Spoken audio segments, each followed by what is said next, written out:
You don't recall talking to her about the status of her case and telling her lies and convincing her that you were on her side.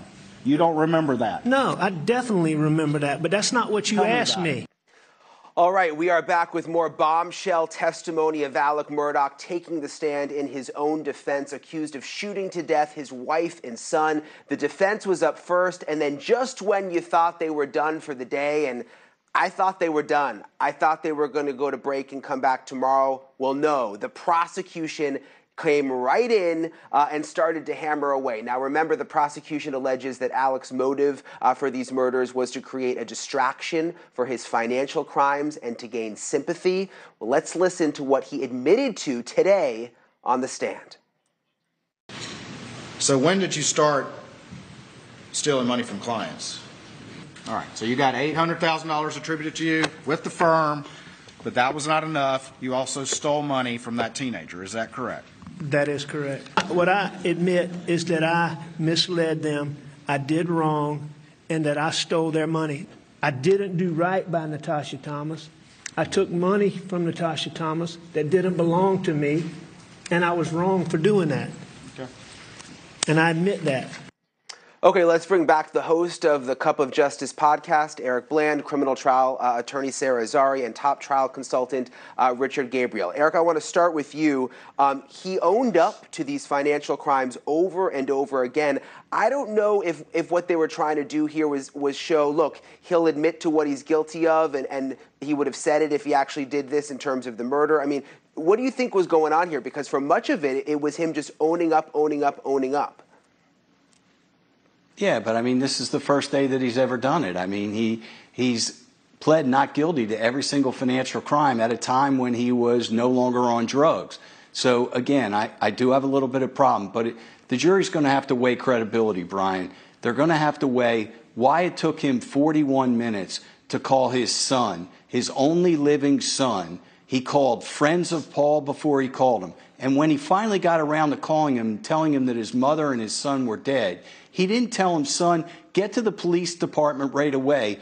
You could be in jeopardy. I don't know who killed your mother and son. And then more importantly, he said over and over again, there were multiple death threats made against Paul. There were a ton of things on the internet and on Snapchat and on Instagram and Facebook where people threatened Paul. The defense has produced not one single piece of evidence, not a text, not a Facebook, not an Instagram, and not one single complaint to the police. If somebody was going to threaten my son, I would have called the police immediately and lodged that. So at the end, the jury's going to have to weigh about 100 different lies that he's told or 100 different issues and determine the credibility of it. I don't know where it's going to come down.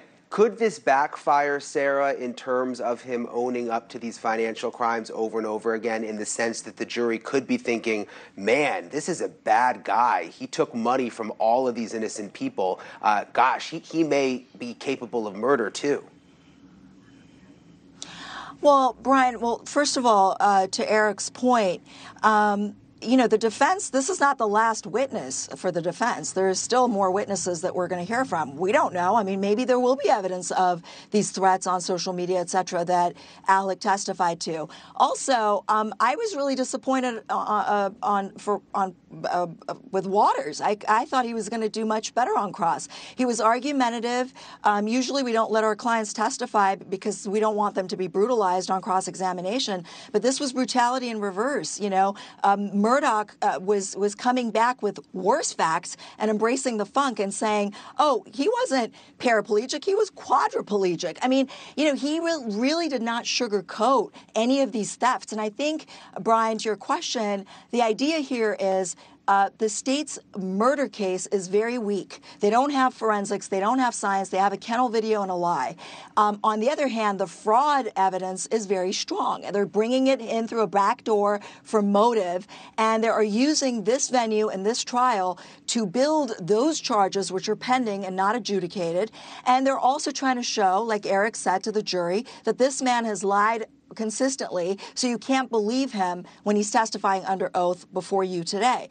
Those are the two, I think, goals that Waters trying to accomplish. But he's argumentative, and I'm told by people that are in the courtroom that he's pissing off the jurors because he's so incredibly annoyed and frustrated. Hey, thank you for watching. Please go to newsnationnow.com, newsnationnow.com, and you can find News Nation on your television provider. And don't forget to click the red subscribe button down below. Then you will get more of News Nation's fact-driven coverage.